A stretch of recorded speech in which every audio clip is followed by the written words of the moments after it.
Bom dia. Então, eu vim falar um pouquinho sobre essa nova pandemia que está se alastrando muito, está virando assunto até nas escolas, que é o novo coronavírus, né, o Covid-19.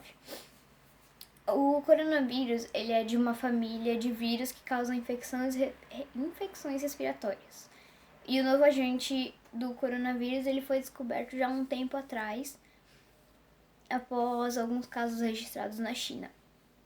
Ele causa problemas respiratórios semelhantes à gripe. E por isso que muitas pessoas até confundem, né? Quando, por exemplo, estão com coronavírus ou com Covid-19, imaginam que é somente uma gripe normal, porque é realmente muito parecido. Os sintomas são tosse, febre e até em casos mais graves dificuldade para respirar. No Brasil existem 20.727 casos confirmados e 1.124 mortes. Em Santa Catarina nós temos 379 casos confirmados e nesse momento é difícil a gente estar passando por um isolamento social, que muitos têm um pensamento errado sobre isso, né? Não é simplesmente só ficar em casa e acabou. É realmente para impedir com que isso se alastre cada vez mais, né? Para separar os doentes dos saudáveis, dos que estão saudáveis, fazendo com que esses doentes eles recebam a cura logo e não espalhem para aqueles que estão bem. Aí vem uma dúvida na nossa cabeça, né? Será que os nossos animais eles podem transmitir essa doença nos nossos pets?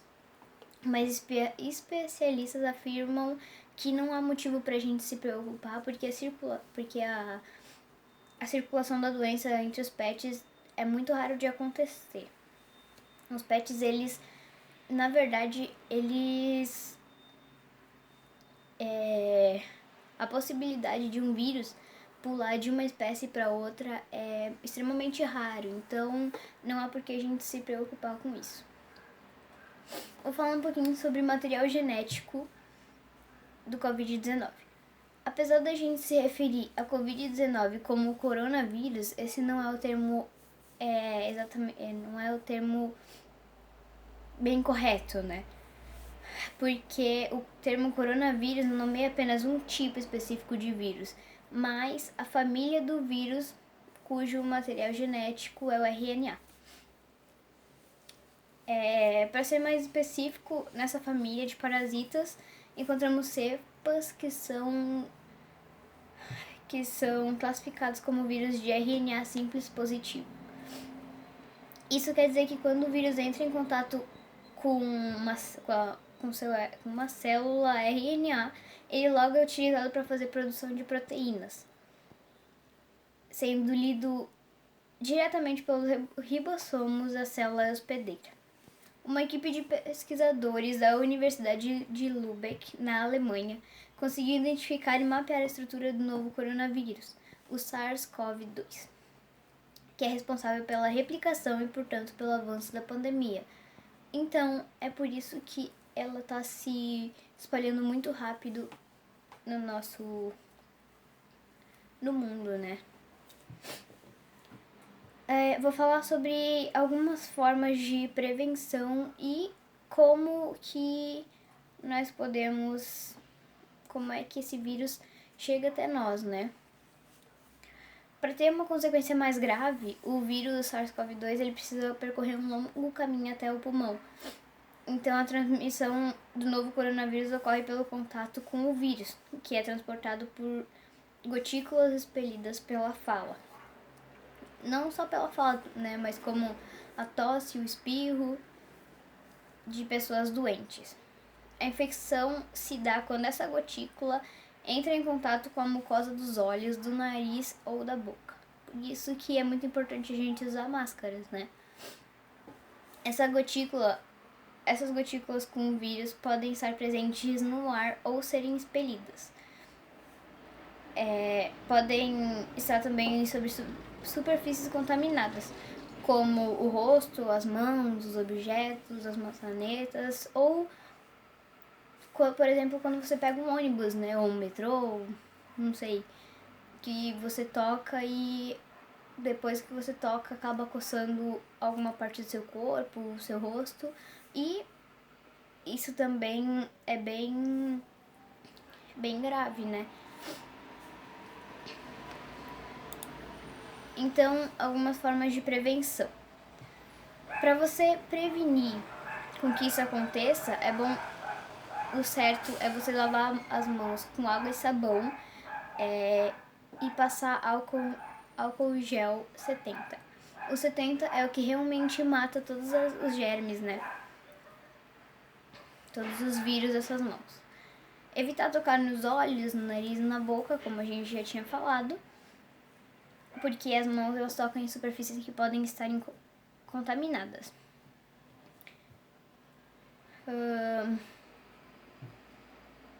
Ficar em casa se não estiver se sentindo bem, se tiver com alguma gripe ou simplesmente não achar bom sair.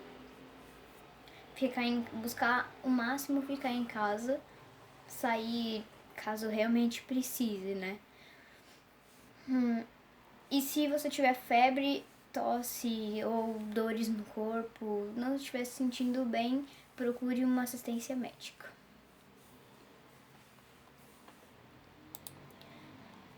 Os medicamentos sobre essa nova pandemia. Ainda não há nenhum medicamento específico para tratar o Covid-19, né? Os principais testes para o tratamento incluem os medicamentos usados para tratar outras doenças e que, por sua composição, poderiam ser úteis para combater o novo coronavírus. A maioria desses remédios pertence ao grupo dos antivirais. Ao contrário do que possa parecer, o exame não é feito, o exame de sangue não é o exame de sangue que faz o diagnóstico.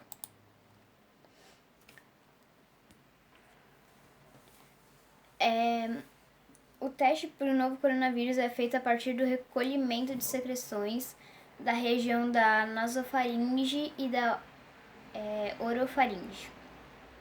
Para isso, eles introduzido um batonete no nariz e um outro na garganta e ficam umedecidos com a secreção. Esse material ele é analisado em teste bem específico para a presença do vírus através de metodologia PCR, que identifica o material genético do vírus, o seu RNA.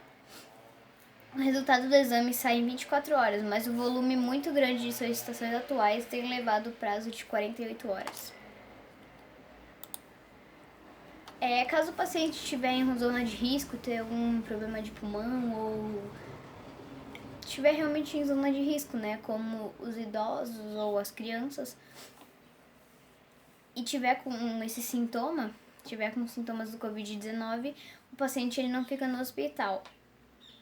O paciente fica no hospital, mas se ele não for da zona de risco e estiver com o Covid-19, ele precisa ficar em casa afastado de todos os seus familiares, né? Realmente se isolar. As medidas corretas. A situação de emergência de Santa Catarina impôs restrições à circulação de pessoas e atividades econômicas para evitar a propagação do coronavírus, do Covid-19. Somente alguns serviços para a população estão mantidos, como o alimento, de alimentação, né? Por exemplo, os mercados, as padarias, os postos de saúde, né? Os hospitais, o fornecimento de água e energia. Em algumas liberações do comércio e prestação de serviços, nesses serviços está também à disposição do álcool 70 para a prevenção. Assim como em Santa Catarina, também estão tomando as mesmas medidas que o resto do país, né? Santa Catarina toda e presidente Getúlio estão tomando as mesmas medidas do que os outros países, como colocando o álcool 70, não permitindo uma aglomeração de pessoas e aberto somente os comércios que a gente precisa mesmo, né? Como alimentação, saúde, água e energia.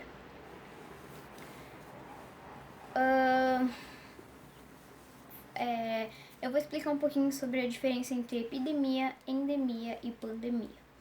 A epidemia, as doenças surgem de maneira repentina e se espalham rapidamente em determinada população. A transmissão ela é muito rápida.